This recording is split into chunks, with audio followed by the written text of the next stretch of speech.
Bismillahirrahmanirrahim. Assalamualaikum warahmatullahi wabarakatuh. Perkenalkan, nama saya Muhammad Iksan. Saya akan menjelaskan sesuai dengan judul kelompok saya, yaitu teori sosial kognitif. Sejarah teori sosial kognitif. Ahli psikologi yang pertama kali menaruh perhatian pada proses belajar melalui pengamatan adalah Neil Miller dan John Dollard pada tahun 1941 melalui proses teori belajar sosial. Miller dan Dollard berpendapat bahwa belajar meniru terjadi ketika pengamat termotivasi untuk belajar. Ketika berbagai petunjuk atau elemen perilaku yang akan dipelajari disajikan. Ketika pengamat menampilkan perilaku yang diberikan, dan ketika pengamat secara positif diperkuat untuk meniru perilaku. Dengan kata lain, orang dapat meniru perilaku yang ia lihat. Perilaku itu akan diperkuat dan karenanya dipelajari.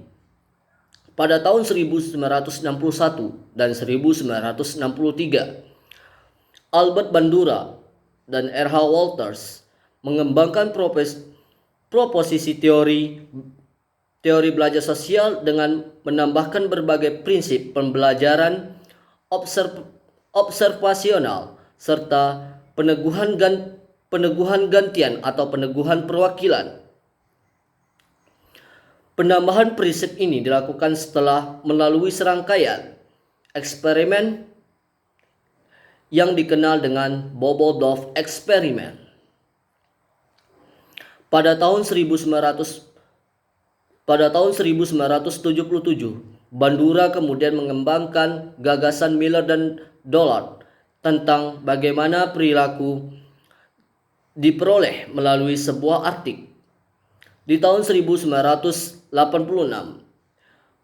Bandura mengembangkan sebuah teori yang diberi nama Social Cognitive Theory atau teori sosial kognitif.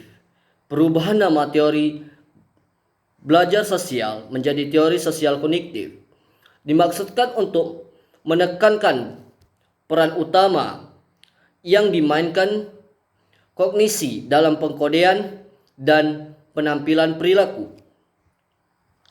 Selanjutnya itu pengertian teori sosial kognitif.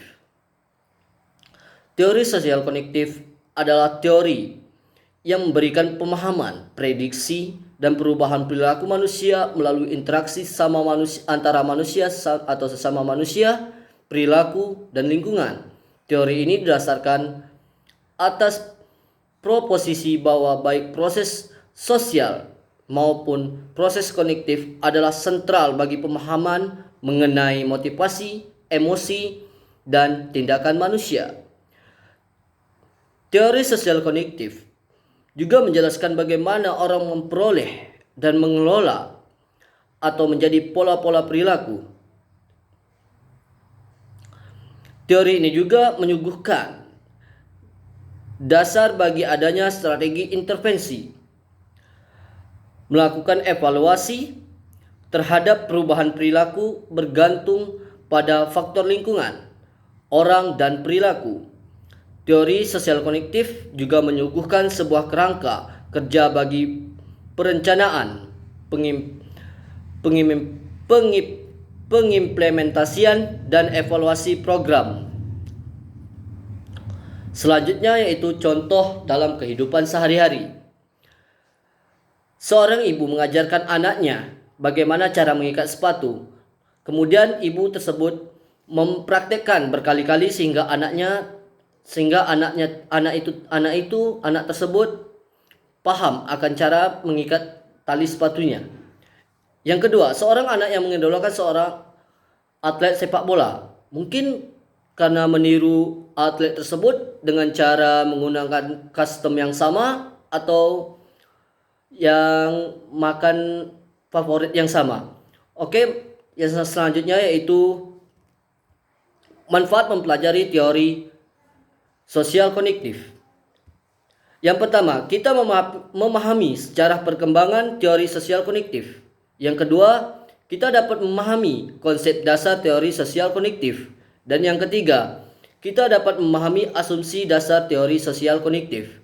Oke, sekian dari saya. Lebih dan kurang saya mohon maaf. Wabillahi taufik walhidayah. Wassalamualaikum warahmatullahi wabarakatuh.